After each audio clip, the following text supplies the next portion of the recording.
envier, Seigneur. Refaire le nom du bien.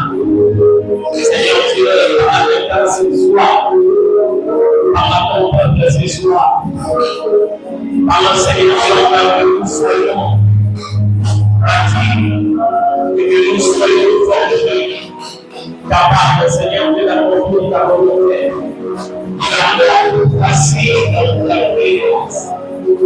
Merci Seigneur. Nous te prions. Et rendons l'utilisation du grâce. Au nom de Jésus,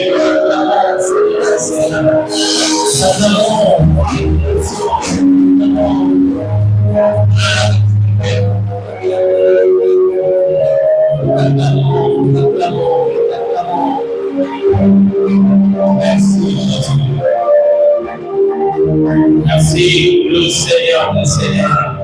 Il est merveilleux, c'est en moi. Il mérite d'être célébré, il mérite d'être adoré. Alléluia. C'est un grand privilège de savoir que nous sommes dans la présence de Dieu. Et il y a quelqu'un qui nous a convoqués pour façonner notre vie, pour donner la forme que lui veut que nous puissions posséder. Ce soir, si vous êtes habité par la pensée de progresser, c'est que vous êtes au bon endroit.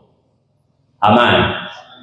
Si vous êtes habité par le désir de percer dans la vie, c'est que vous êtes au bon endroit. Pour vous qui êtes ici, pour ceux qui nous suivent en direct, vous êtes au bon endroit. Amen. C'est notre deuxième jour de cet enseignement, cette activité sur la génération des aigles, où nous sommes en train de parler de ce thème. Ils renouvellent leur force comme l'aigle. Amen. Que Dieu soit béni parce qu'il a permis que nous puissions poser le fondement. Et aujourd'hui, par la grâce de Dieu, nous allons commencer à monter des briques qui nous permettent de bâtir cette maison qui n'est autre que votre destin. Alléluia. J'ai parlé ici à une catégorie de personnes et je continuerai à parler à cette catégorie de personnes. Ceux qui ne sont pas tous, mais qui sont certains. Amen. C'est-à-dire un lot qui sort de tout. Je m'adresse à cette catégorie de personnes. C'est possible que vous puissiez être en ces lieux, vous êtes venus abattus et que vous puissiez rentrer, réconfortés et relevés par la grâce du Seigneur. Amen. Nous allons relire le même texte de la Bible. Il y a tellement de choses à dire là-dessus. Ésaïe chapitre 40, le verset 30. Ésaïe chapitre 40, le verset 30. Si vous êtes là, nous allons nous lever pour honorer et lire la parole de l'Éternel Dieu. Je lis Ésaïe chapitre 40, le verset 31. Lisons au nom du Seigneur. Et ceux qui se confient en l'Éternel renouvellent leur force. Ils prennent le vol comme les aigles, ils courent et ils ne se lassent point. Ils marchent et ne se fatiguent point. Amen. Amen. Nous acclamons le Seigneur de gloire. La particularité que nous trouvons ici, c'est la manière dont le Seigneur Dieu se fixe sur cette espèce, cet oiseau, l'aigle. Hier, nous avons parlé de la vie exceptionnelle que possède cet oiseau. Il ne vit que par la vie, c'est-à-dire ce qui intéresse l'aigle, c'est la vie. Et j'ai parlé en termes de destin. Vous pouvez tuer votre destin par rapport à ce que vous êtes en train de consommer. Et quand je parle de la consommation, il ne s'agit pas seulement de ce que nous mangeons, ok? Mais c'est ce que nous sommes en train d'accepter. C'est que nous sommes en train de recevoir dans notre vie. C'est ce qui détermine aussi notre destin. Alors, l'aigle est tellement exigeant que quand il vit, pour lui, ce n'est pas seulement la forme, mais aussi une nature qu'il doit normalement préserver. Aujourd'hui, nous parlerons de 2 points. Ça va t'aider. Que tu comprennes en fait qu'est-ce que tu devais faire. L'Éternel, comme je l'ai dit, a caché une partie de la vérité dans la nature. Quand un aigle se lève, chaque matin, quand un aigle se réveille, il réveille aussi les qualités qui sont en lui. Plusieurs personnes aujourd'hui ne se réveillent pas quelquefois avec toutes les facultés. Chaque personne, lorsque vous entendez cet enseignement, vous devez être sûr qu'à chaque éveil, que vous réveillez aussi toutes les qualités que vous avez. Amen. Lorsque vous êtes debout, vous vous rendez compte que vous avez quitté le lit, ou encore, vous êtes sorti du sommeil, vous avez ouvert les yeux, vous devez vous rendre compte que tout se réveille en vous. Parce que vous, en tant qu'homme, vous pouvez vous réveiller, mais il peut y avoir une potentialité, une qualité qui continue à somnoler. Donc, il faut te réveiller ensemble avec tout ce qui peut faire ce que tu es. Alléluia.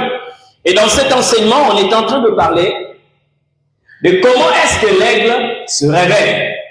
Pourquoi il doit manger chaque jour le sang? Parce qu'il a aussi le devoir de réveiller sa qualité de chasseur. Et cela, c'est chaque jour. Alléluia. C'est chaque jour qu'il réveille cette qualité de chasseur. C'est comme ça que je dis, même à ces petits, l'aigle communique ces caractères-là. Il ne chasse pas, mais il leur apporte de la nourriture saignante, le sang chaud, et il transmet un caractère à ces petits. Et aussi, quand ils vont grandir, ils vont commencer aussi à vivre de la sorte. Parce que, depuis le bas âge, ils sont habitués à consommer le sang chaud. Et quand vous leur apportez une carcasse d'animal, quand bien même qu'ils sont affamés, ils ne mangent pas. Amen. Il faut être exigeant. Vous savez, lorsque vous parcourez la Bible, vous allez voir des personnes qui se sont réveillées en tant qu'êtres, mais qui ont oublié certaines qualités, et ça finit par faucher certaines personnes. Je vous parle par exemple de David.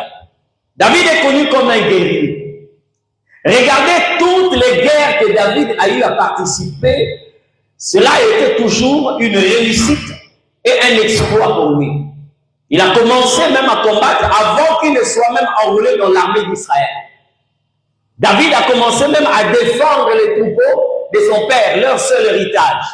Et quand il a été emballé, enrôlé dans l'armée d'Israël, il est allé de succès en succès. Vous savez pourquoi? Quand il s'est réveillé, il réveillait aussi sa harpe. Et quand vous lisez dans le livre de Psaume, David dit à sa harpe, réveille-toi. Amen. Lui-même, il s'élève. C'était un musicien, un adorateur. Quand il s'élève, il réveille aussi sa harpe. C'est qu'on peut appeler aujourd'hui la guitare, symbolisée comme le synthétiseur, l'instrument qu'il utilisait pour adorer Dieu. Quand il se réveille, il réveille aussi cet instrument. Or, en réveillant l'instrument, il réveille sa qualité d'adorateur. En réveillant sa qualité d'adorateur, il se fait une place dans la présence de Dieu. Quand il se fait une place dans la présence de Dieu, il réveille sa qualité de vainqueur. Quelle personne ne peut jamais être vaincue. Alléluia. Mais un jour, David s'est réveillé, mais oubliant de réveiller sa qualité de vainqueur. Ça va, non? Il s'est levé. Il y avait une opportunité pour que David aille à la guerre. Mais il a laissé sa qualité de guerrier somnoler. Et lorsque une qualité en vous somnole, quelque chose d'autre prend la place de ce qui devait être une qualité. Ça va, non? En faisant somnoler la qualité d'un guerrier, il a laissé le réveil à la qualité de l'obsession sexuelle ou ses désirs sexuels. Au lieu d'aller combattre, il est tombé avec la femme d'autrui. C'est pourquoi je dis que quand tu te réveilles, tu dois te rendre compte que tout se réveille avec toi. Ne vous réveillez pas comme Samson. Samson s'est réveillé, mais ne s'est pas rendu compte qu'on l'avait déjà coupé les cheveux. Et quand Delilah a dit, Samson, les Philistins sont là, la Bible dit, il s'est levé et il est allé, croyant qu'il devait se comporter ou se tirer des affaires, comme d'habitude. Mais curieusement, c'était le jour où il a été capturé. Parce qu'il ne s'est pas rendu compte qu'en me réveillant, je n'ai pas fait lever la qualité de champion. Les cheveux étaient déjà coupés. C'est pourquoi j'ai dit, nous avons le devoir. Dieu, par sa bonté, qu'est-ce qu'il fait? La Bible dit, il renouvelle ses bontés chaque matin. Dieu a aussi des choses qu'il réveille pour nous. Et lorsque nous nous levons, nous trouvons que la bonté de l'Éternel est déjà là. Et c'est à notre responsabilité, c'est notre devoir de réveiller ce qui somnole encore en nous. Alléluia. Même de par ses paroles, l'Éternel a parlé. à Gédéon en disant, vaillant héros. Mais pourtant, regardez la manière dont Gédéon se comporte. Il est allé prendre le froment pour aller le cacher. Mais le Seigneur a envoyé un ange pour lui dire, non, tu n'as pas à agir ainsi. Comme un craintif, tu es un héros. Va avec la force que tu as. Tu vas battre ce peuple. Et le fait qu'on a réveillé sa qualité de héros, il a été celui qui a mis fin à cette période de torture, à cette période de maltraitance que Madian a eu à imposer sur le peuple d'Israël. Alléluia. Faites excessive attention. Ici, lorsque je parle de sa qualité de vainqueur, de champion, un aigle, c'est un chasseur. Mais il y a des éléments qui font partie de cette qualité ou encore qui aident l'aigle à accomplir cette qualité de chasseur. Parmi ces éléments, vous avez la vision. Ça va, non? La vision. Je vais vous poser la question parce que, permettez-moi de le dire, c'est que nous sommes en train d'évoquer ici. Quelques réponses sortiront de vous pour que vous puissiez vous rendre compte de là où il y a le problème dans votre destin. Lorsqu'on parle de la vision, dites-moi un peu, à quel niveau peut se situer la vision d'un homme, selon vous? À quel niveau? Parce qu'ici, je suis en train de parler d'un aigle qui se réveille, qui doit aussi réveiller sa qualité de chasseur. Mais pour qu'il soit un habile chasseur, il faut qu'il tienne compte de la vision. Je pose la question à vous qui êtes en train de me suivre. À quel niveau se situe la vision d'un homme? Quel est l'élément qu'on peut facilement détecter pour permettre à l'homme d'exercer la vision? Ça ne vient pas des yeux. C'est ça? Oh, mais répondez, nous sommes en train de parler. Mais ici, vous êtes en train de parler de ce qui se passe dans votre vie. C'est que vous avez compris. Écoutez, ne cherchez pas quelque chose que vous n'avez pas compris. Beaucoup de personnes aujourd'hui courent derrière la vie, mais une vie quelquefois qu'on ne comprend pas. C'est pourquoi on est incapable quelquefois de trouver certaines questions de vie. Mais pourtant, on est en train de vivre. Même quelquefois, votre propre vie devient une équation à plusieurs inconnus que vous êtes incapable quelquefois de résoudre. Je pose la question, est-ce que c'est normal, est-ce que c'est vrai que quand nous regardons l'homme, nous voyons les yeux, d'accord, qui représentent l'organe qui nous aide à avoir une vision. C'est ça? Vous êtes d'accord avec moi? Dites Amen. Merci. Après, dis faux. Dis après moi, c'est faux. Vous devez savoir qu'il y a une différence entre la vision et la vue. Ça va, non? Et le fait d'habiter dans cette confusion, lorsque vous confondez la vue et la vision, c'est là où vous aurez des difficultés même à percer dans votre destin. Parce que ces deux choses ne sont pas une. Mais la confusion fait de sorte que lorsqu'on parle de la vision, tout le monde dit que la vue. Quand on dit vue, tout le monde voit la vision. Or, deux choses tout à fait différentes. Je vais vous expliquer. Écoutez, il peut y avoir quelqu'un qui a une mauvaise vue, mais qui a une bonne vision. Ça va? Il y a aussi quelqu'un qui a une mauvaise vision, mais qui a une bonne vue. Je vais vous expliquer ça clairement. Parce que quand on parle de la vision ne se limite pas à ce que tu vois. Non, non. La vision ne se limite pas là. Et lorsque vous regardez l'aigle, cet oiseau est tellement exceptionnel parce que l'aigle a deux vues, mais il a une seule vision. Ça va, non? Il a deux vues, deux manières de voir, mais il a une seule vision.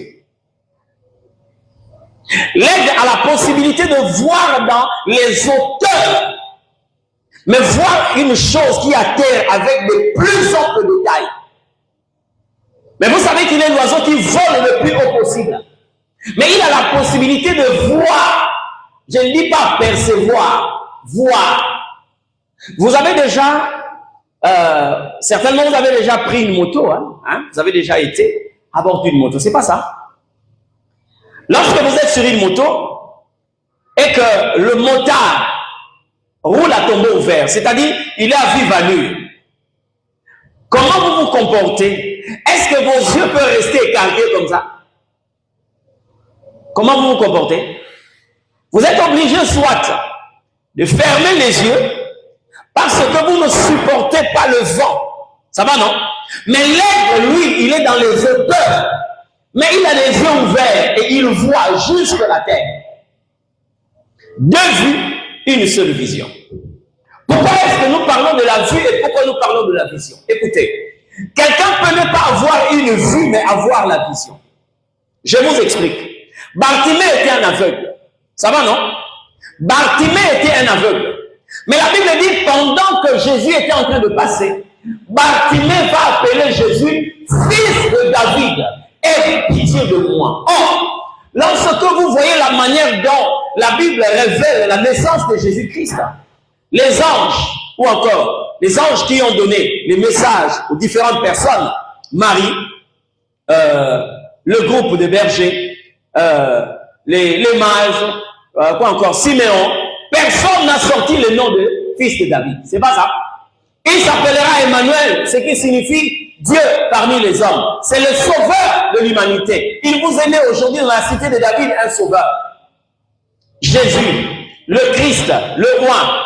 Mais d'où est venue cette appellation fils de David? Et dans la bouche de celui qui n'avait pas une vision, une bonne vue, mais il a fait la vision.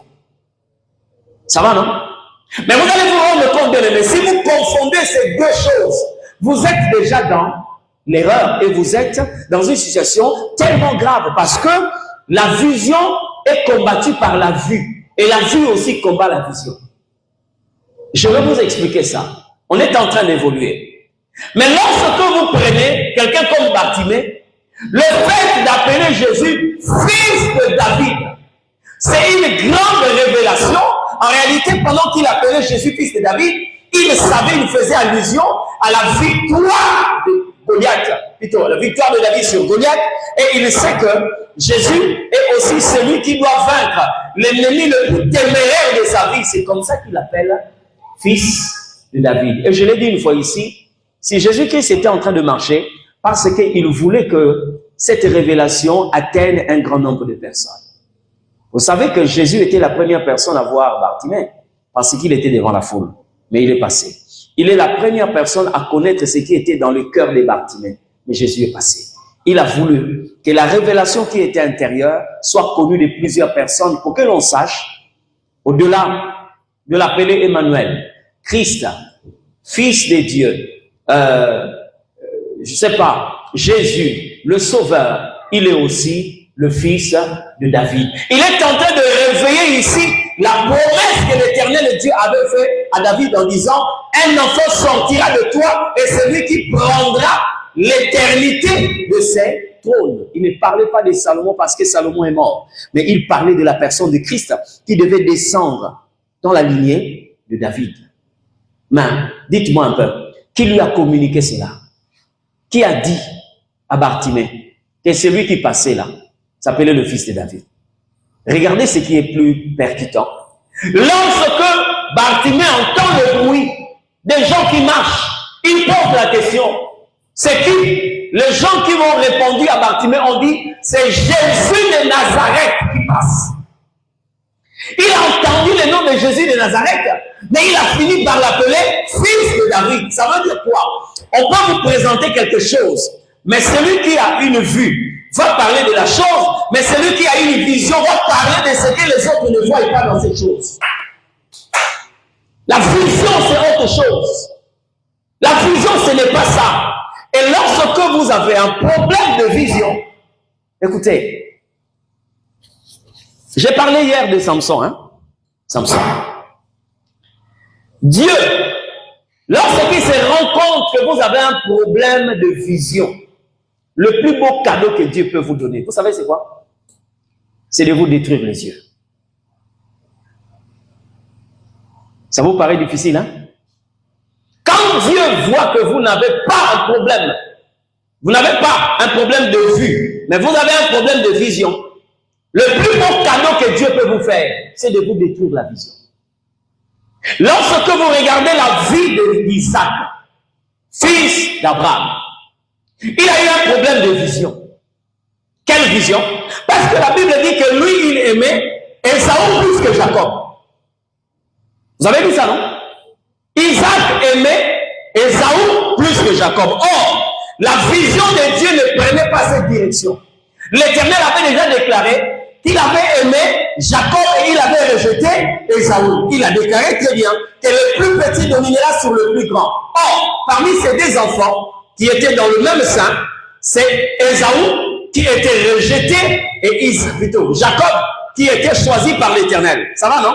Les deux qui étaient dans certainement le même placenta, c'est Jacob qui était le fils de la promesse. Mais regardez là où Isaac est en train de diriger son regard. Il voit qui? Celui que Dieu avait rejeté. Maintenant, pour que Dieu puisse l'aider, il a fait quoi? Il est le seul patriarche à mourir avec une vision faible. Quand Dieu sait que tu as une mauvaise vision, il te donne une mauvaise vie. La vue là, il te détruit la vue.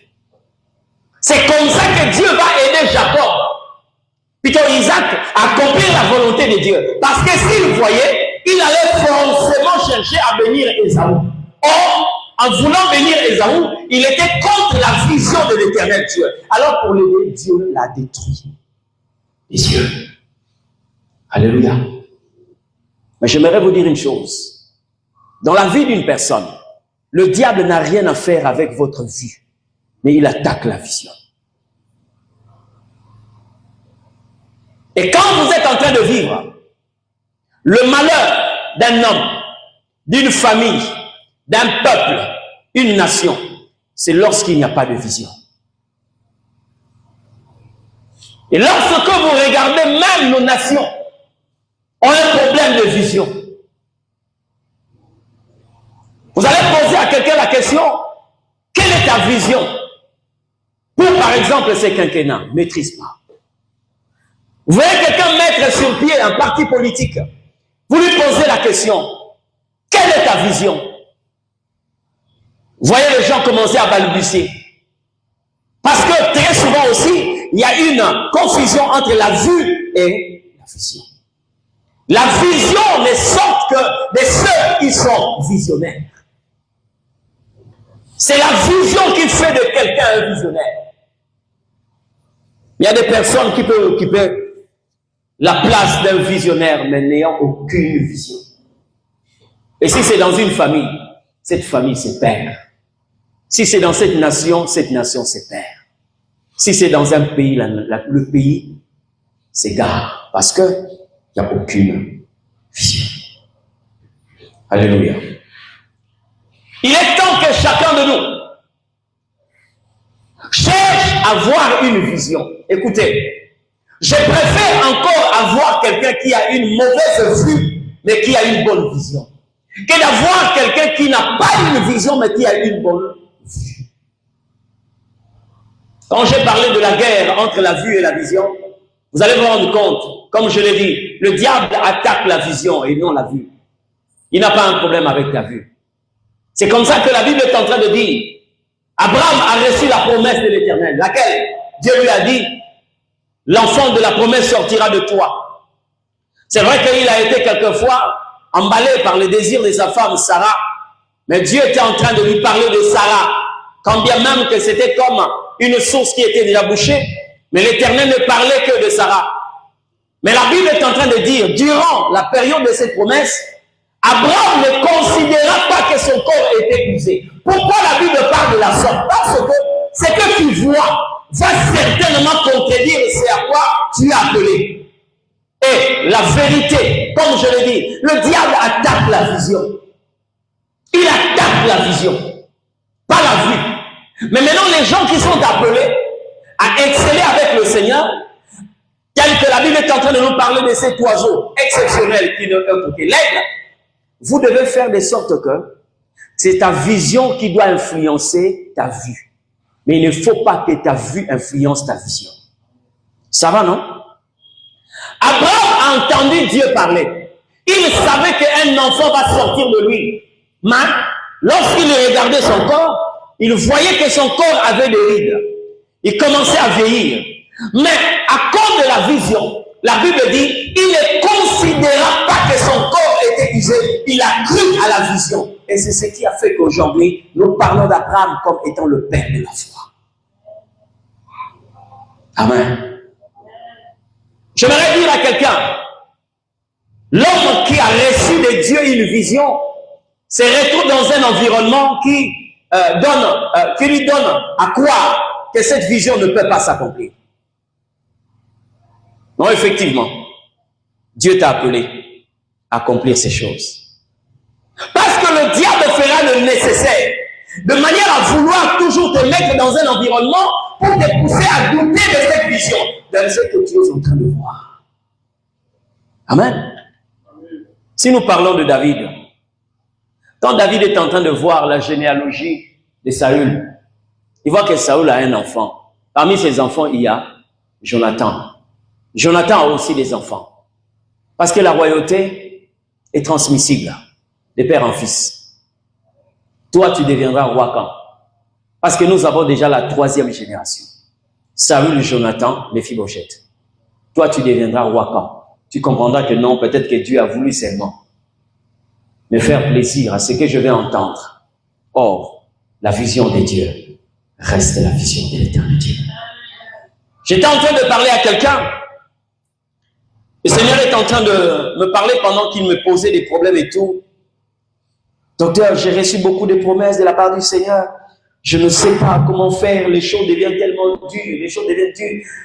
Dieu a fini seulement par me dire, répète à cette personne que je ne lui ai pas donné la capacité d'accomplir ma vision. Ce que Dieu dit, c'est sa main qui l'accomplira. Vous comprenez ce que je dis? Le propriétaire de la vision est la source de la provision.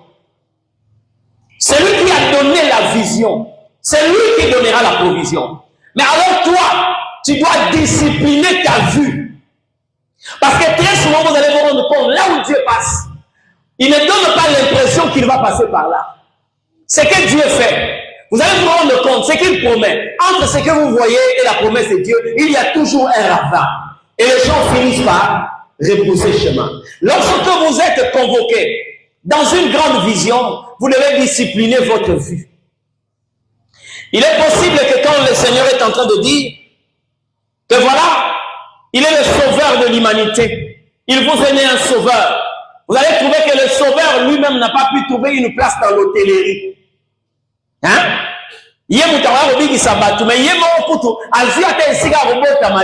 Parce que vous vous rendez compte que ce que vous voyez là est en train de vouloir vous exclure de la vision.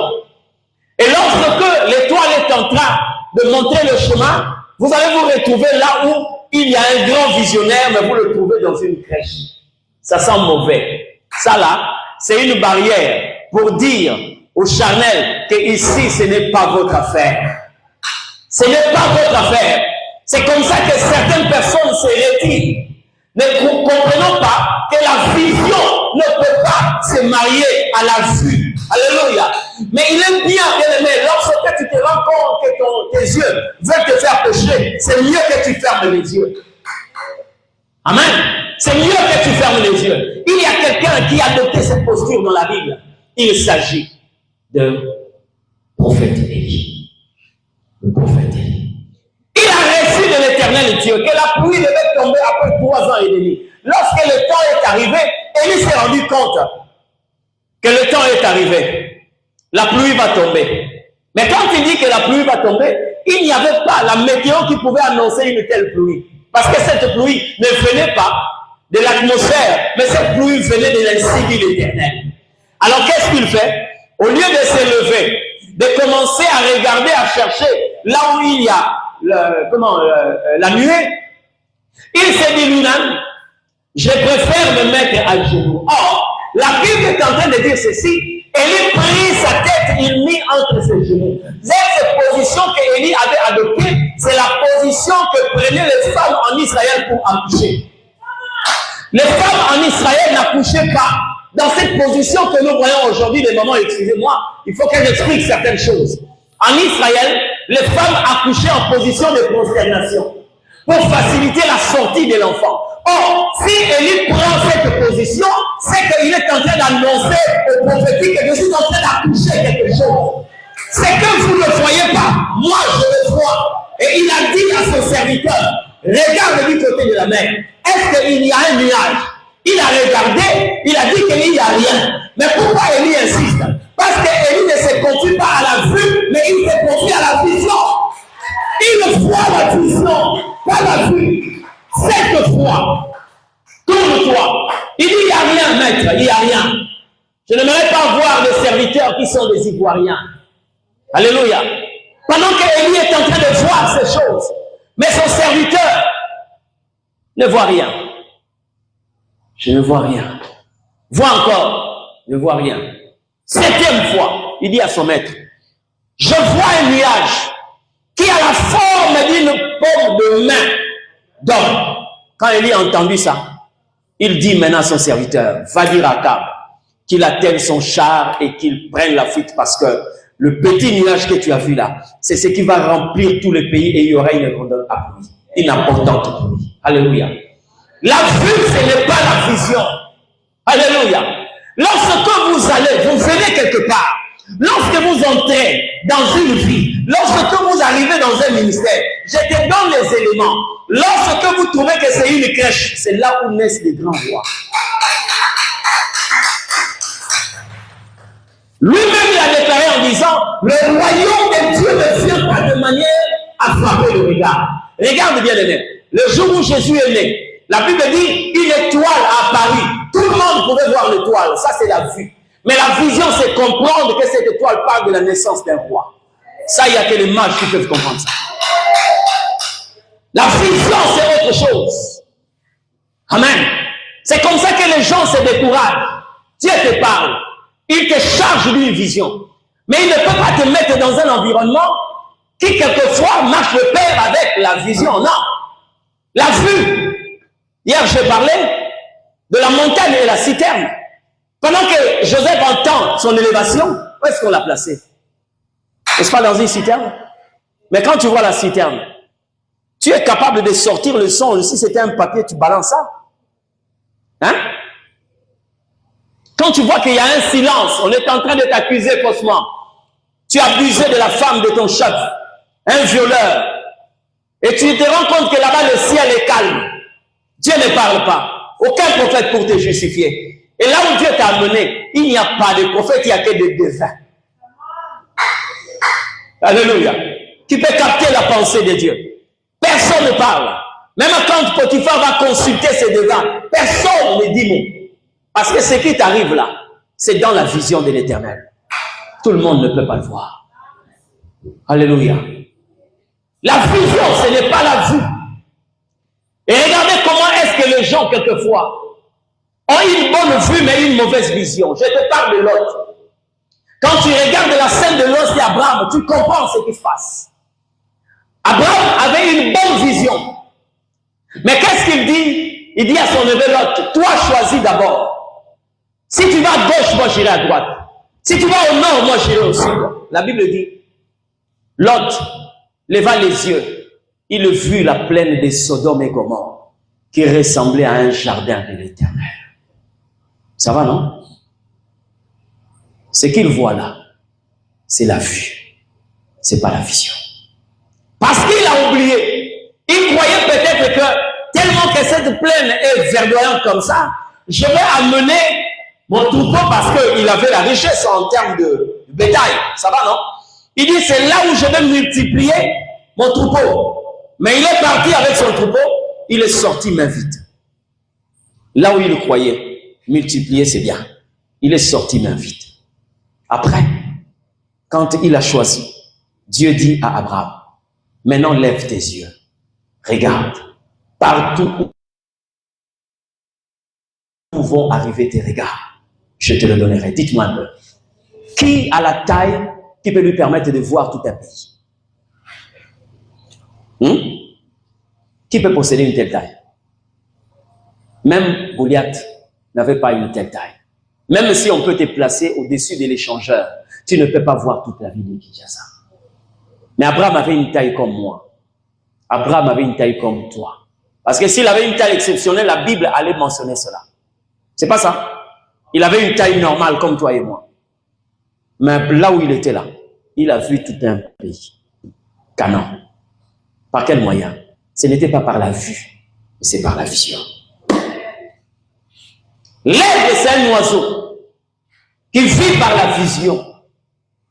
Et la vision t'impose un certain nombre de disciplines.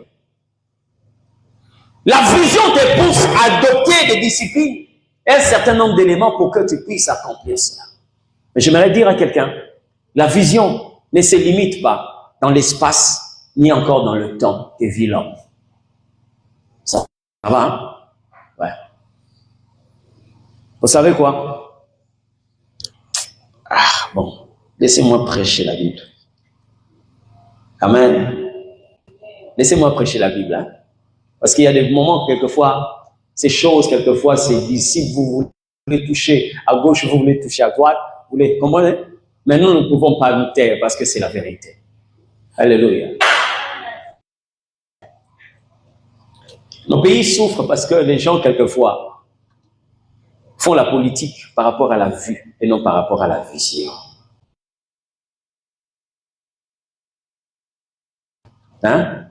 C'est comme ça, vous voyez, lorsque le leader meurt, quelquefois, le parti aussi. Si le leader meurt, on ne trouve pas parmi les collaborateurs quelqu'un qui peut le remplacer.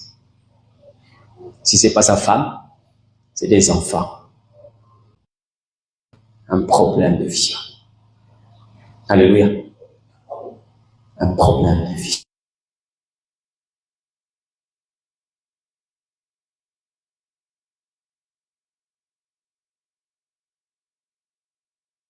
Est différent du langage de la vision. Vous voyez, Marthe avait la vue, mais Marie avait la vision. Parce que vous allez vous rendre compte.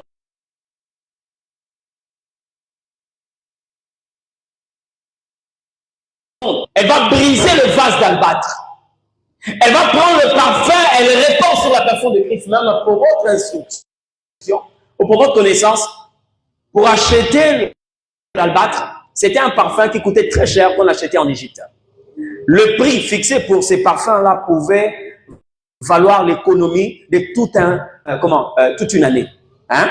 Donc tu gardes l'argent toute une année pour acheter le vase, le parfum-là.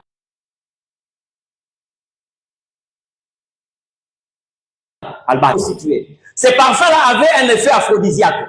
Ça veut dire, ça attirait les hommes. Pour elle, c'est une fortune. Ça va, non? C'est son trésor.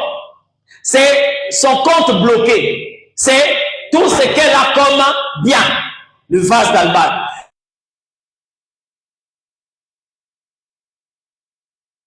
Maintenant de penser toute cette économie sur cette personne. Elle brise le vase d'albâtre, elle répand sur la personne de Christ. Même les disciples furent indignés. Ils ont dit pourquoi cette perte? Parce que mon la Judas a yébi pris à parfum. Vous autres, il a que côté à Batou, mais il y a ceux qui ne connaissent pas parfum. Vous comprenez, non? Voilà.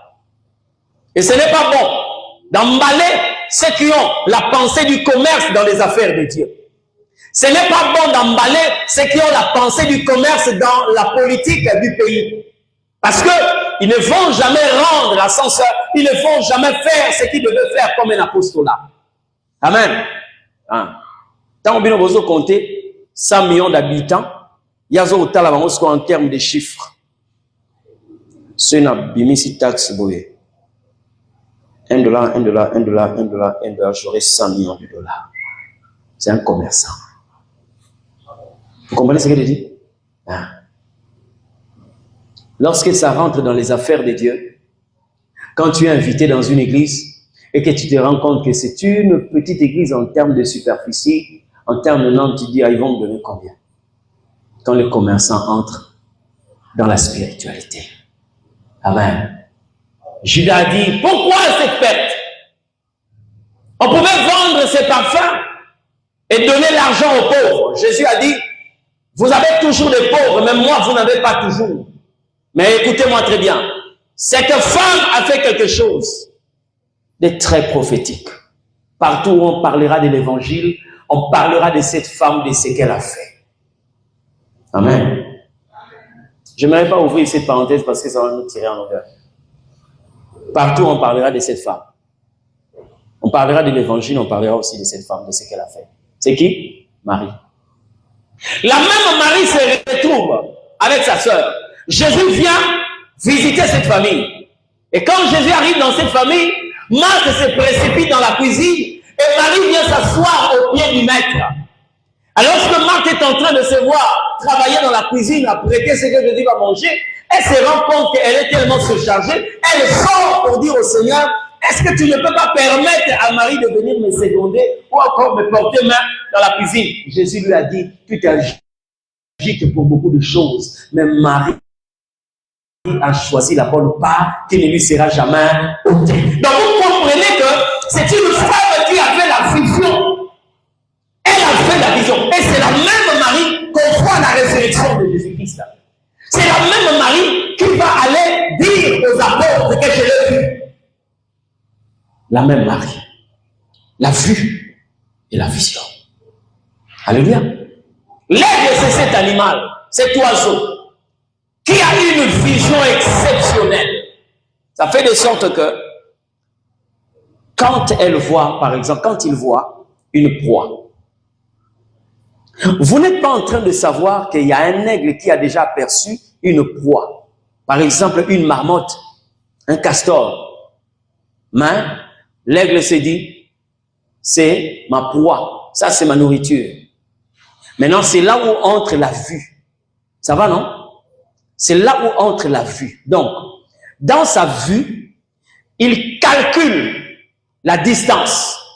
Il mesure la vitesse qu'il doit normalement prendre. Qu'est-ce qu'il fait? Parce que les ailes d'un aigle peuvent prendre 2 mètres de longueur. Il fait quoi? Il va rétracter plutôt ses ailes. Il va piquer en profondeur. Vous n'allez pas vous rendre compte que quelque chose est en train d'arriver. Et toutes ces proies ont été toujours surpris. Amen. Il monte dans les hauteurs. Quand il tombe, il monte dans les hauteurs. C'est là où intervient sa vue. Mais il est dans la vision. Alléluia. Et lorsque vous êtes appelé par Dieu, j'ai dit à quelqu'un, faites très attention. Parce que comme je l'ai dit, ta vue va toujours chercher à combattre ta vision. Tu vas te rendre compte pendant que Dieu est en train de dire que tu vas monter. Je t'ai béni. Mais lorsque tu regardes autour de toi, il y a toujours quelque chose qui te dit le contraire de ce que l'Éternel est en train de dire. Mais laissez-moi vous dire, il y a une différence entre la réalité et la vérité. La réalité ne peut jamais changer la vérité, mais c'est la vérité qui change la réalité. Si vous êtes appelé à vivre comme cette race, la race des aigles, vous devez avoir une vision qui conduit votre vie, qui dirige votre vie.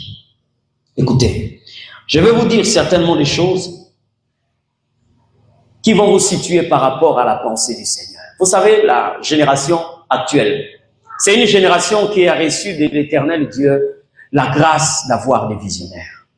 Dis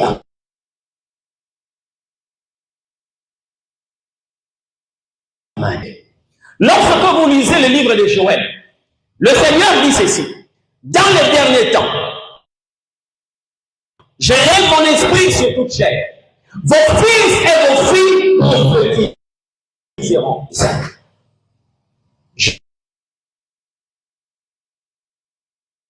Joël chapitre 3, verset 1. Il a dit, vos jeunes gens auront de visions. Fils et vos filles prophétiseront. Vous connaissez prophétiser, ça signifie quoi? Dire des choses qui existent, mais qui ne sont pas encore visibles. Ça va, non? Donc lorsque vous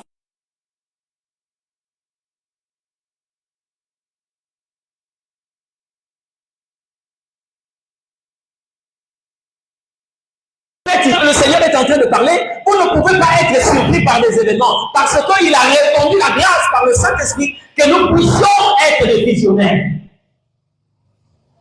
J'aimerais que tu parles comme Élisée a parlé. Il était en train de marcher avec son maître. Il a rencontré le fils des prophètes. Des gens qui étaient dans la présence de Dieu, qui pouvaient te faire entendre ce que Dieu avait décidé dans son conseil.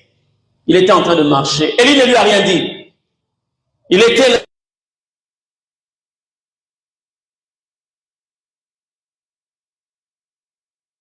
ton maître sera élevé au-dessus de toi. Il dit, taisez-vous, je le sais. Dites-moi un peu, qui a lu là où l'Éternel Dieu a dit à Élisée, aujourd'hui ton maître sera... Hein? Parce que moi j'ai consulté la Bible. À chaque instant qu'une pensée peut naître un prophète, la Bible dit toujours, l'Éternel dit à Élie. L'Éternel dit à Élisée. Mais il n'a pas déclaré cela. Mais quand le fils des prophètes vient vers lui, hein, il leur dit, je le sais, taisez-vous. J'aimerais te parler sur la supériorité. Même lorsqu'on est des visionnaires, il y a les différents degrés de la vision. Amen. Les fils des prophètes ont vu, ils ont capté que Élie sera enlevé. Mais Élisée est allé plus loin. Parce que quand Élie a traversé le Jourdain avec Élisée, ils se sont rendus de l'autre côté. Élisée a vu comment est-ce qu'Élie est monté. Mais quand Élisée est rentré, il est venu rencontrer le fils des prophètes qui lui ont dit, est-ce que tu nous permets d'aller chercher ton maître? Peut-être que l'Esprit de l'Éternel l'a amené quelque part. Il leur a dit, ne partez pas. Ils ont tellement insisté, il leur a dit, allez-y. Ils sont partis, ils ont fait des recherches, ils n'ont pas trouvé Élie. Quand ils sont revenus, Élisée leur a dit, je vous avais dit de ne pas partir. Pourquoi? Parce que vous avez cru qu'il est monté comme ça, mais moi j'ai vu qu'il était monté comme ça. La vision. Amen. La supériorité de la vision. On ne peut pas avoir des gens ici qui sont surpris par les événements si vous êtes connectés à l'Esprit de Dieu. Amen. Avec l'Esprit de Dieu, nous menons la vie comme une sorte de rediffusion. C'est comme ça que tu ne tomberas pas entre les mains d'un méchant. Tu ne tomberas pas entre les mains d'une Jézabel. Tu ne tomberas pas entre les mains. Tu ne seras pas surpris par l'ennemi. Tu ne tomberas pas dans son piège parce que tu vis dans la vision. Et je dis, la vision n'exige pas que les yeux soient ouverts. C'est comme ça que Adam, Dieu l'a plongé dans le sommeil. Il a retiré la côte. Il est allé former la femme. Il a ramené la femme sans dire à Adam quoi que ce soit. Mais quand Adam s'est réveillé, il a regardé Ève. Il lui a dit, chair de ma chair, os de mes os, parce que tu as été prise de moi. Voilà quelqu'un qui vit dans la vision. Amen. Voilà une personne qui vit dans la vision. Les pauvres là, ne peuvent pas arrêter la vision.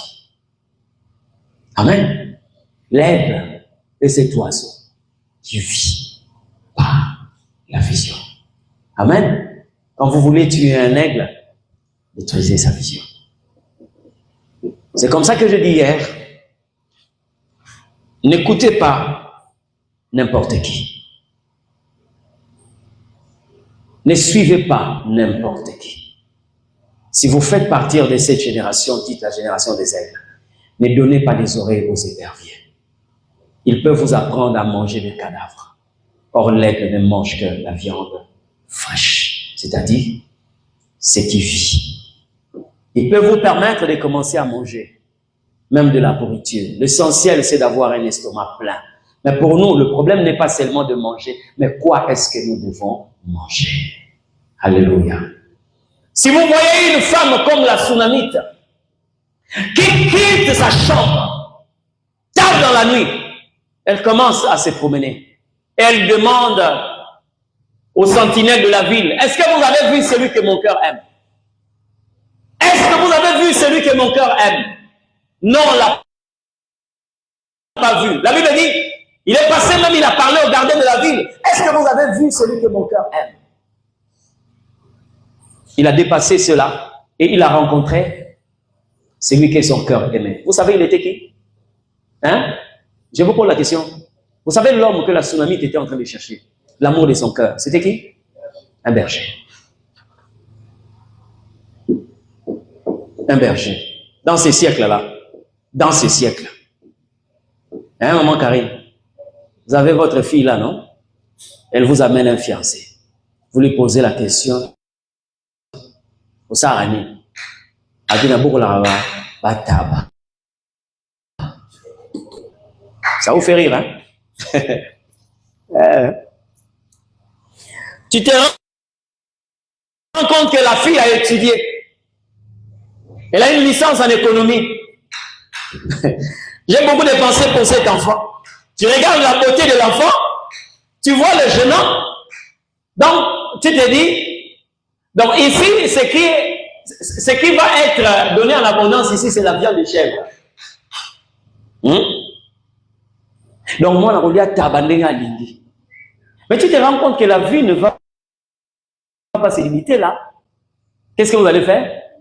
Vous pouvez dire non à un tel mariage. C'est pas ça. Parce que vous êtes en train de voir la vie que va mener l'enfant. Mais pourquoi la Sunamite laisse sa chambre? Elle prend le risque d'affronter le noir, l'obscurité de la nuit pour aller chercher un homme. Qui est cet homme?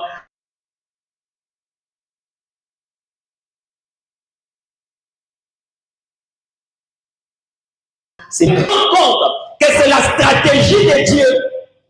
Il prend le berger, au-dedans de lui, il cache un roi. Lorsque tu vois le berger, ce n'est qu'un habit renversé. Amen. L'habit renversé, quand c'est renversé, tu ne peux pas le porter. Je vais poser la question ici. Le costume que je portais là, le safari que je portais là, c'est de quelle marque? Personne ne peut connaître cela. Mais ceux qui ont assisté, là où on a lavé et qu'on a étalé, ils peuvent vous dire que non, c'est telle marque parce qu'ils ont découvert l'intérieur. Qu'est-ce que Dieu fait? Pour préserver, pour ne pas permettre que le roi se révèle de l'habit d'un berger. Et il a fait avec plusieurs personnes dans la Bible. N'est-ce pas que Joseph était aussi un berger, mais au-dedans de lui somnolait un premier ministre? Qui peut mettre la main sur une telle personne? Il n'y a que des femmes comme de Sunamite. Elles ont la vision. Elle ne se limite pas à la vue de la vision. Elle sait ce qu'elle est en train de voir. Alléluia. Dieu l'a fait avec Saül. N'est-ce pas que pendant qu'il était roi, Dieu lui a rappelé que souviens-toi, j'étais pris derrière le troupeau de ton père. Qui était Saül? C'était un berger. Mais Dieu n'a renversé que l'habit. Il a fait avec David, c'était un berger. Mais, étant berger, c'était un roi qui s'est caché. L'Éternel l'a fait avec Moïse. Avant qu'il rentre devenir le libérateur du peuple d'Israël. N'est-ce pas que Moïse était un berger? Si. La Sunamite avait cette révélation. Il dit, je cherche celui que mon cœur aime. Il est qui? Il est sans la bergerie. Il y a un roi. C'est comme ça qu'au temps voulu, lui-même n'a pas cherché une hôtellerie, mais il a voulu sentir l'odeur de la bergerie. Le roi est né dans une bergerie. Pour vous donner l'information que c'est dans la bergerie que l'Éternel cache le roi. C'est là qu'il cache le roi.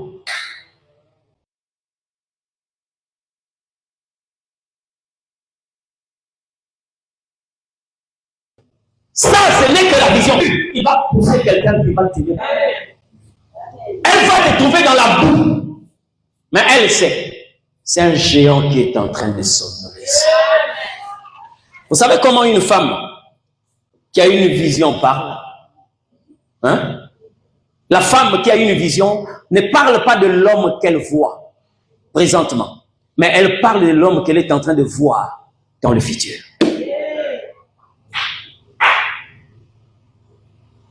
Elle parle de cet homme. Pour vous faire savoir que cet être, l'aigle n'est pas un oiseau ordinaire. Je veux vous parler du chant, vous allez comprendre que cet oiseau est vraiment prophétique. Et l'Éternel a caché beaucoup de vérités dans cet oiseau. Mais j'aimerais d'abord, avant de parler de ces choses, vous poser la question de savoir, vu des aigles voler en masse? Non, ils sont solitaires. L'aigle vole seul. Mais les pigeons, vous pouvez les trouver en masse. Les hirondelles,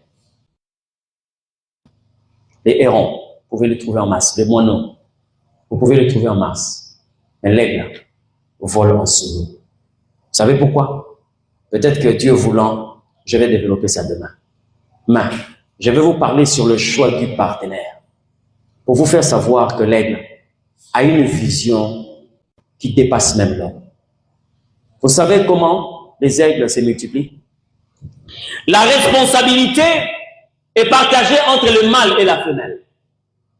Pendant que toi, l'homme, tu es en train de voir les hanches, tu vois la taille,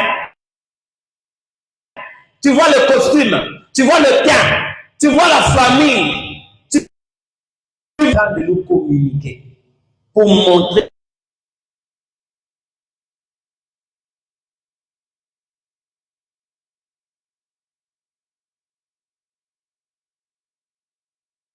comment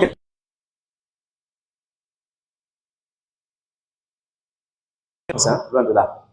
Mais je te parle. L'aigle ne voit pas ta couleur. L'aigle ne voit pas tes impressions extérieures. L'aigle ne voit pas la forme de tes plumes. La femelle ne voit pas comment tu cries. La femelle ne voit pas comment non. Lorsqu'elle voit un mâle, elle sait que le temps est arrivé pour que je puisse m'accoupler à un mâle. Mais qu'est-ce qu'elle fait? Elle fait passer au mâle un test. Compliqué, hein? Quand vous regardez la basse-cour, par exemple, vous voyez la poule hein, qui se laisse quelquefois entre les mains d'un coq, ou comment là, le coq la poursuit et tout. Pour les aigles, c'est pas comme ça. Qu'est-ce que l'aigle fait? La femelle descend sur terre. Elle va prendre une brindille. Ok? Une petite branche. Elle le prend. Elle monte dans les hauteurs. Elle arrive parce que l'homme est en train de s'approcher de la femelle. Ou le mâle s'approche de la femelle. Elle va monter parce que c'est l'oiseau qui vole le plus haut possible. Lorsqu'elle atteint un niveau donné, elle lâche cette brindille. Pendant qu'elle lâche la brindille, alors le mâle va repérer cette brindille. Maintenant, il doit suivre la brindille avant que la brindille atteigne une certaine hauteur avant d'atteindre la terre. Ça va, non?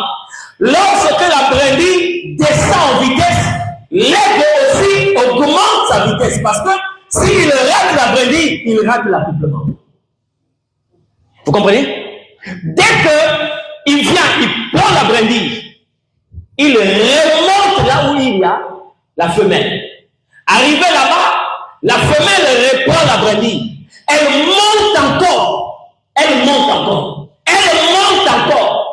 Et le mâle la suit. Arrivé à un certain niveau plus élevé, elle lâche encore cette brindille. La brindille commence à descendre. Le mâle commence à suivre. Avant d'atteindre la terre, le mâle prend la brindille. Il remonte là où il y a la femelle. La femelle prend ça. Elle monte encore. Elle peut faire ça pendant des heures. Ça peut prendre 15 fois, 50 fois, 60 fois, pendant des heures. Lorsque la femelle se rend compte que le mâle est expert en rattrapage de brindille, c'est en ce net moment qu'elle dit au mâle, le voici. Vous savez pourquoi? Parce qu'elle doit découvrir plutôt la qualité d'un défenseur, la qualité de quelqu'un qui peut prendre soin, la qualité de quelqu'un qui est un champion, la qualité de ma soeur n'exige, je dis bien, ne permet pas que tu lèves dans ton ventre n'importe quelle sémence. Si un aigle est en train d'exiger comme ça, je ne porterai pas la sémence d'un incompétent. Je ne porterai pas la sémence d'un homme irresponsable. Je ne porterai pas la sémence d'un mal qui ne sera pas comprendre ma vie. Quand tu échoues à ce test-là, elle change de partenaire.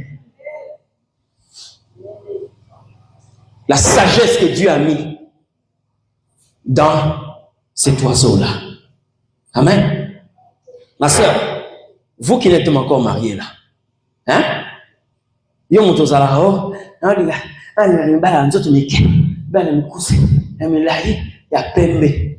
Tu vas ramasser un bon irresponsable qui aime s'habiller, mais qui ne sait pas chercher de l'argent. À un âge très avancé, il te dit que non, voilà, mon grand frère me dit que non, en décembre, il va m'envoyer une valise pleine de vêtements. Il a quel âge? 59 ans. Hein? Tu vas tomber sur un bon irresponsable. À 60 ans, il est encore sous le toit parental. Et quand tu lui poses la question de savoir quelle est ta vision, il dit, j'attends seulement qu'on vende la parcelle là. Eh, hein? Dans la malade, au côté, un oiseau, une femelle, est en train de vouloir découvrir les qualités pour accepter la semence d'un mâle. Mais vous, quelquefois, vous êtes dans les cosmétiques. Hein? Toi, ce qui importe, c'est qu'il faut que ça soit un garde chez nous. Parce que nos enfants doivent parler en langue maternelle. Oui, vas-y. Vas-y, Oroté Ama. Je l'aime, il parle bien. Il a la verve oratoire. Il parle bien. Il est éloquent, oui. Mais teste un peu son côté. Un autre côté. Essaie de tester. Amen. C'est pourquoi vous allez voir ceux-là qui ont cherché à découvrir les qualités d'un aigle dans la vie des hommes. Ils n'ont pas demandé la dot comme tout le monde pouvait demander la dot. J'ai béni l'Éternel Dieu pour des gens comme Saül. Il a placé sa fille. Il dit à David, tu vas marier ma fille. Elle est la Milka. Mais quelle est la dot? Il dit, amène-moi 200 prépuces de Philistins. Il est en train de chercher quelque chose. Amen. Avant que tu viennes de prendre la fille de Saül, il faut que tu amènes 200 prépuces. Vous connaissez les prépuces, non?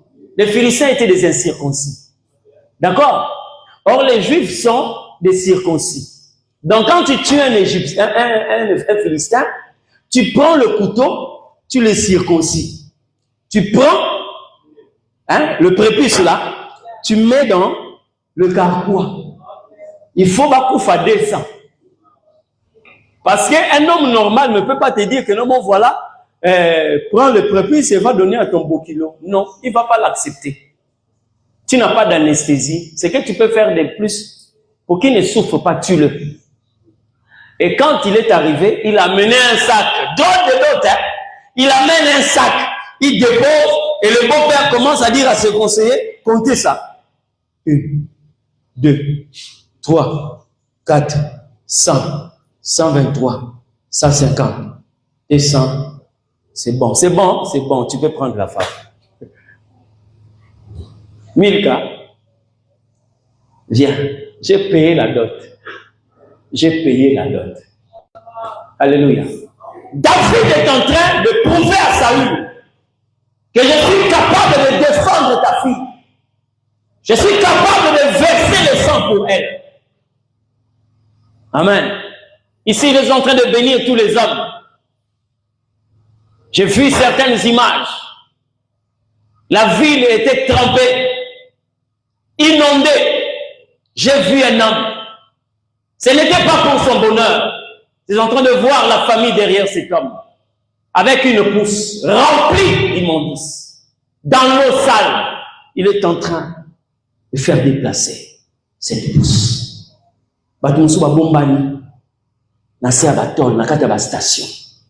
Lui, il a un devoir.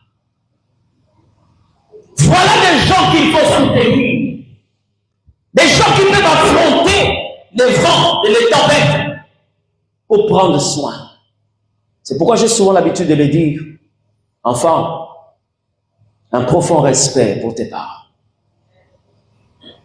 Amen.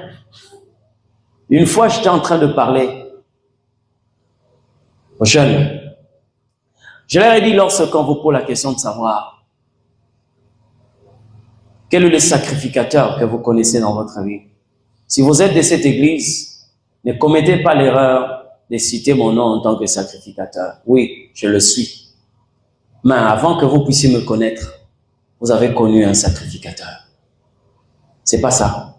Parce que le mot sacrificateur vient du verbe sacrifier. Il y a des gens qui se sont privés de leur bonheur pour prendre soin de vous, vos parents. Amen. Il faut rendre grâce à Dieu pour ces sacrificateurs. C'est comme ça que Dieu exige non seulement le respect, mais il parle de l'honneur. Enfant, honorez vos parents. Quand tu as l'occasion, fais-le. Amen. Tu accomplis la volonté de l'éternel Dieu. J'ai vu des personnes donner des notes qui n'étaient pas de l'argent. Dites-moi un peu. Pour que Joseph puisse épouser la fille de Asnath, sa femme, quelle est la dot qu'il a donnée? Connaissez la dot? C'était pas de l'argent, hein? C'était facile. Je dis bien, c'était facile.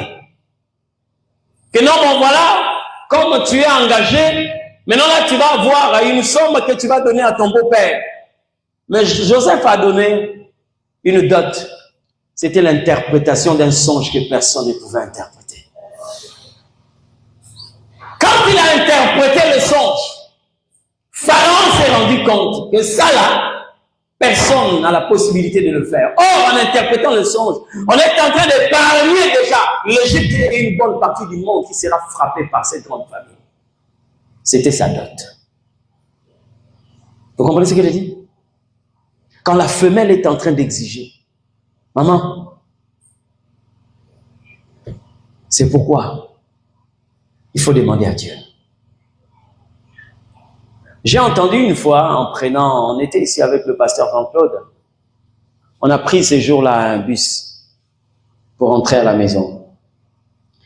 Mais dans le bus, il y a quelqu'un qui s'est levé pour prêcher la parole de Dieu. J'avais les kits, j'étais obligé d'enlever les kits pour écouter la parole du Seigneur. Il a prêché. Et je me suis rendu compte qu'ici à Kinshasa, beaucoup de gens sont vraiment dans les balivernes. Hein? Dans des choses qui nous conduisent nulle part. Le bus était tranquille, mais à un certain moment, quand il a commencé, seulement il a adopté cette kinoiserie. Yaya, yokanga bien. Oh non, olingi, obala. Oh Dieu, montre-moi. Alors quand il a commencé à prêcher avec comédie, c'est en ce moment que les gens commençaient à répondre, les gens commençaient à rigoler. Il dit non, ça ne sert pas de dire à Dieu, Seigneur, montre-moi. Parce que depuis que Adam a dit à Dieu, Seigneur, c'est la femme que tu m'as donnée, Dieu ne donne plus de femmes aux gens. Si tu veux, ce que tu vois là, aime-le, aime-la. Hein? Au moment où on s'appelle ici, lingaye, soyez, merci, vas-y comme ça. Tu vas te rendre compte, tes yeux là vont te donner une sorcière. Tes yeux là vont te donner un sorcier. N'est-ce pas? Parce que nous avons des yeux qui voient, mais qui n'ont pas la vision. Amen. Je n'ai pas vu un texte de la Bible où l'Éternel a dit, je ne donnerai plus de femmes aux hommes, je ne donnerai plus des hommes aux femmes. Non, mais écoute-moi très bien, la Bible est en train de dire ceci. Malheur aux enfants rebelles qui font des alliances sans me consulter. Est-ce que le mariage n'est pas une alliance? Consulte Dieu, il va te montrer le vrai mal, l'aide qui peut te féconder. Il peut te féconder. C'est lui qui peut s'accoupler avec toi et te donner une meilleure sémence. C'est pas une fierté lorsque vous mettez au monde un criminel. C'est pas une fierté lorsque vous mettez au monde un détourneur. C'est dans une société où vous savez très bien que votre frère c'est un détourneur. Il détourne l'argent de l'État et vous êtes en train de vous présenter devant les gens. Moi je suis la famille de tel. Moi je suis de telle famille. Tu sais un tel, c'est notre grand frère. L'excellence est tel, c'est notre cousin. Mais c'est un détourneur. La maman a reçu une mauvaise sémence. Parce que la Bible est en train de dire, le méchant est corrompu dès le sein de sa mère. Dès le sein de sa mère. Alléluia.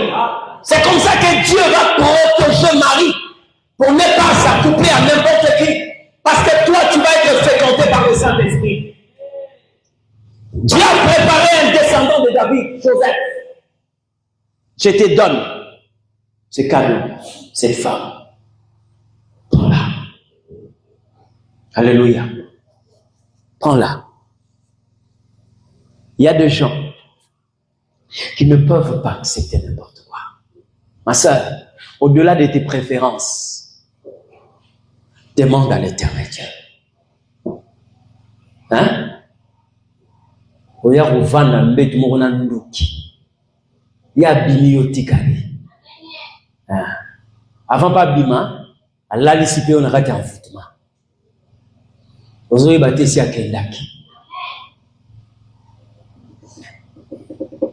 Là. Nous avons des choses que nous devons vérifier. Vous, très souvent, quand vous venez là, oh non, papa, je voulais vous présenter ma fiancée et tout. Voilà. Elle prie où? Là encore, c'est facile. Hein? Elle prie dans telle église. Est-ce que vous avez demandé Dieu? Oh oui, oui, Dieu m'a parlé. Je sais qu'elle a parfois des petits défauts et tout. Je sais qu'avec la grâce de Dieu, ça va aller.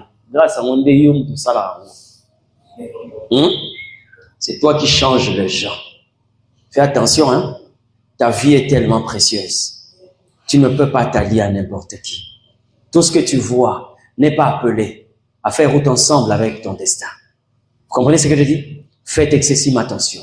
Et lorsque vous regardez dans la Bible, vous vous rendez compte qu'il y a des gens qui ont payé des dots exceptionnels, imposés par l'Éternel Dieu, parce que nous voyons comment est-ce que cet animal ou encore cet oiseau vit. C'est pas ça. Même pour nous qui sommes là. Quelle a été notre dot? Le Père a dit à son fils, pour marier l'église, tu dois donner ton propre sang. Je sais que tu as l'argent, tu as l'or, tu as les diamants, tu as toutes les richesses du monde. Mais pour que je te donne cette femme qui est l'église, tu dois donner ton propre sang. Et Jésus a versé le sang pour doter l'église. Amen. Tu ne peux pas te mettre à la disposition d'un homme en qui tu ne vois pas les qualités qui te permettent, qui te rassurent. Ce qui te rassure d'abord, ce n'est pas d'abord le compte bancaire. Ce qui te rassure, ce n'est pas d'abord le français. Ce qui te rassure, ce n'est pas encore le nom de sa famille. Mais vois la personne. Vois la personne. Au-delà de ce que tu vois extérieurement, il y a des valeurs cachées. Ne peuvent découvrir que des femmes qui ont la vision. Ne peuvent découvrir que celles qui peuvent pénétrer. Cet oiseau est tellement exceptionnel. Tellement exceptionnel. S'il faut que nous puissions prier ce soir, je crois que plusieurs personnes vont dire à l'Éternel Dieu, Seigneur, je veux, alors je veux une vraie vision. Comment beaucoup de personnes ont eu à détruire leur destin? Comment certaines personnes ont détruit leur destin? L'absence de la vision. Et la vue va t'égarer. Alléluia. La vue va t'égarer. Vous allez voir dans la Bible, plusieurs personnes sont allées acheter une tombe pour leur destin. Eux-mêmes, tel que la Bible est en train de dire, la femme insensée renverse sa maison de ses propres mains. Mais comme nous avons toujours de faux fuyants, on veut tout charger sur le dos du diable. Même lorsque vous avez pris de mauvaises décisions, vous voulez toujours charger le diable. C'est comme si c'est lui qui est en train de prendre ses décisions à votre place. Écoutez, qui vous dit que les sorcières qui ont des belles allures n'existent pas? Bazali, Anoké Azana Soki Tiawa. Moi, j'aime les femmes qui ont des barbes. Oui, bazapé. Hein? Voilà. Vous croyez que c'est là qui ont quelquefois des gros cylindres, là-bas vous ne trouvez pas des méchants? Si. Ils sont là. Mais ce qui m'arrête dans cette histoire, c'est de voir comment est-ce que cet oiseau se comporte par rapport à nous, les humains. Si vous voyez un aigle, une femelle, donner des petits fainéants, ne dites pas que c'est le mâle, mais condamnez la femelle. Est-ce que tu n'as pas découvert ces faiblesses dans ces mâles-là? Alléluia. Est-ce que tu n'as pas découvert ces genres de faiblesses dans le mâle? Tu as accepté de t'accoupler avec un mâle qui présentait beaucoup de faiblesses. La finalité, c'est le désordre. La finalité, c'est la déception.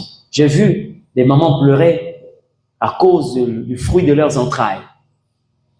Mais est-ce que vous savez que c'est vous qui avez porté cette sémence? C'est vous qui l'avez développée. Et c'est vous qui avez donné à l'humanité cette personne. La Bible est en train de dire ceci. Quand le méchant se multiplie, le peuple grince les dents. Mais quand le juste se multiplie, le peuple est dans la joie. Amen. Mais le croisement entre un méchant et un juste, qu'est-ce qui domine? Vous savez quoi? Dieu a prévu que les justes se multiplient entre eux, le juste. Et le méchant aussi entre eux, le méchant. C'est comme ça qu'il dit. Et celui qui se sanctifie davantage. Et celui qui se souille davantage. Mais j'aimerais quand même ouvrir une brèche pour vous dire qu'est-ce qui peut arriver lorsque un méchant s'allie à un juste. Vous connaissez le résultat? Genèse chapitre 6. Les fils de Dieu se sont liés aux filles des hommes. Il y a eu la naissance des géants. Les fils d'Anak sont nés par le croisement des humains et des esprits. C'est là le problème entre les justes et le méchant. Quand les deux se mettent ensemble, la sémence qui sort là, c'est une sémence monstre.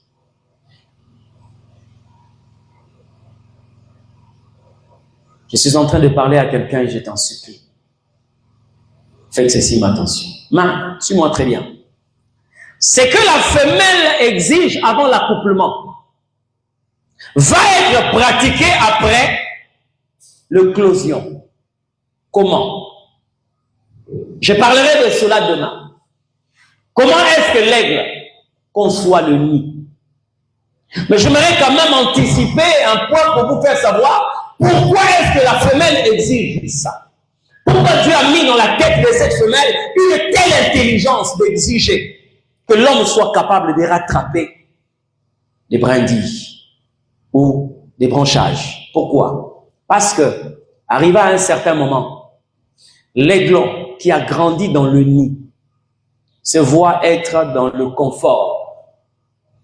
Il mange gratuitement, il dort gratuitement, il est surveillé par ses parents. D'accord? Il commence à se développer. Les plumes sortent. Les griffes sortent. Il a tout, il a tout, il a tout. Maintenant, les parents, quand ils arrivent, ils se rendent compte que dans le nid, il n'y a plus d'espace. Là où la femelle peut se poser pour nourrir les petits, là où aussi le mâle peut se poser. Qu'est-ce que les couples font? Dès que la femelle arrive, le mâle aussi est là. Il pousse l'aiglon. Il pousse l'aiglon. Il commence à le sortir du nid. Maintenant, comme l'aiglon n'a jamais affronté le vent, qu'est-ce qu'il fait? Il commence à vouloir s'agripper. Le mâle, le papa commence à le pousser. Jusqu'à un certain moment, il perd l'équilibre. Quand il perd l'équilibre, le premier réflexe, il ouvre ses ailes. Ça va, non? Il commence à battre les ailes. Le mâle repère, il regarde la position du petit. Quand il se rend compte que malgré qu'il est en train de se débattre, il ne décolle pas. Le mâle le suit. D'accord? Le mâle va le suivre à une vitesse extraordinaire. Lorsqu'il se rend compte que de tel niveau à tel niveau, l'enfant continue à se battre. Mais il ne monte pas. Alors il descend jusqu'à ce que, il récupère l'aiglon, il le remonte dans le nid. Premier test, il sait que prochainement, il faut battre les ailes. Il laisse le temps. 1 ou 2 semaines, il revient encore. Il pousse l'aiglon. Quand l'aiglon tombe, il voit, il observe. Jusqu'à un certain moment, il dit non, il n'est pas encore prêt. Il pique, il voit, il prend l'aiglon. Mais entre-temps, s'il y en a par exemple 2, parce que très souvent, l'aigle me donne 2 ou 3 petits. Quand il jette le 2, la femelle et le mâle poursuivent le petit. Il le rattrape, il le ramène. Jusqu'à ce que ça va devenir maintenant une école maîtrisée. Un jour, quand il pousse l'aiglon ouvre les ailes. Au lieu de faire ça, il fait ça. Le père observe de loin. Quand il se rend compte qu'il commence à monter, le père aussi s'élance. Qu'est-ce qu'il fait? Il fait de sorte que il va commencer à exciter l'aiglon à monter plus haut, plus haut, plus haut. Mais les parents sont là en train de le surveiller. Vous comprenez? Et l'okoyo exige na ibande. Au monde à mon asuka. Amen. Tu verras ça à la fin. Vous savez, un homme, quand il n'a pas le moyen, comment on détecte un homme qui a la possibilité de te prendre et commencer à te payer des voyages à l'extérieur? N'exige pas d'abord ça. Mais, lorsque même il trouve un bel avocat, hein, il achète et il ramène ça à la maison. Il n'a pas encore le moyen. Ça va, non? Il n'a pas encore le moyen. Il achète, il ramène à la maison. Une femme qui a la vision, même quand vous avez une copine qui vient souvent dire « Ah, ma copine, tu sais, mon mari m'a payé un billet pour Dubaï, je vais aller faire 2 mois. Et toi, comment tu passes les vacances ici ?» Il dit « Oui, je suis avec mon chef. » Ah, mais il faut comme... Non, je ne lui mets pas la pression. Je sais que le temps va arriver. Vous comprenez un peu? Ouais, le temps va arriver. Mais quand tu vois, hein, quand tu vois, c'est lui qui amène le shawarma pour lui. D'accord? Et il t'amène les makalakonki. Sache-le bien. À moins que ça soit ton désir. Hein? Mais celui qui vient là, tu te rends compte que dans son salaire, quand il touche $600, il a la possibilité de dépenser $200 pour son vestimentaire. Mais il te dit, $20 est pour naïo. Dis avec moi, une menace a été détectée. Merci. Quand tu vois ça, quand tu entends celui qui a la possibilité de payer la scolarité de ses neveux, mais quand il s'agit de toi, il a toujours dit que est-ce que moi il y en a bon? Est-ce que moi il y en a bon? Sache-le bien, une menace a été. Même quand il a des millions, il ne le fera pas. Tu seras surpris. Vous voyez, dans ma tête, en moussou, basi balela ma casse. Vous voyez, tant on vend des que mobile a couché sur les nanas douleur à mobile. Au moins, quand mon à côté, au moins, il y a des longues bananes. Papa, frère, ma soeur, on est là, ma casse. N'est-ce pas la matanga, vous comprendre que vous baladez à la balle, ça te bota di banda. Matanga est grave. Hein? Yo ya ndako. Ata lupango, mo yoka ke o ya di banda na basongela ba mapango. Moko na moba lupango na. Mais bino ba locataire. Au monde matanga ko maka mabe hein. Voilà, au rolela mokolo. Mais je te dis tout ce qui nous arrive, il y a toujours des signaux que quelquefois on ne tient pas compte de cela. Ça va non? On ne tient pas compte de cela. La femelle exige certaines choses avant de s'accoupler avec le mâle. Amen. Pour que tu t'associes avec quelqu'un, tu dois avoir des garanties que c'est la bonne personne. Vous comprenez ce que je dis? Ne te livre pas n'importe qui. On peut voir l'extérieur d'un homme, mais le cœur, c'est Dieu qui maîtrise cela. Mais qu'est-ce qu'il fait? Il permet que tu découvres certaines choses pour comprendre le cœur d'un homme. Et j'ai l'habitude de le dire, la bouche, c'est le thermomètre du cœur. Parce que quand je ne sais pas voir le cœur d'une personne, mais je sais lire le cœur de cette personne par les paroles qui sortent de sa bouche. La Bible dit, c'est de l'abondance du cœur que la bouche parle. Au moins, ils sont dans la mouninga, au hasard que nous sommes l'eau. Au moins, l'eau, et on me l'a atteint. Et moi, la route de l'eau, on a séparé en route. Même ceux qui vous ont baninga, il y a baraki, on a un tu as quelqu'un, ce que tu achètes n'est pas toujours bon. C'est vrai que quelquefois, une personne peut te dire choses vraies, mais ça ne doit pas être souvent. Ça ne doit pas être toujours. Dieu te montre des signes, de faire savoir. Quand tu trouves quelqu'un de bien, elle est toujours furieuse. Elle ne veut pas entendre parler de tes exploits. D'accord? Fais attention avec ces genres de personnes. Mieux vaut que tu lui parles de tes erreurs que tu lui parles de tes progrès. Mieux vaut que tu lui fasses comprendre que tu pleures par la douleur, que tu es en train de rire ou de verser des larmes de joie. Fais attention. Fais attention, hein? Fais attention. Il y a des détails, je l'ai dit ici, les détails que l'Éternel Dieu avait communiqués à Joseph dans le songe.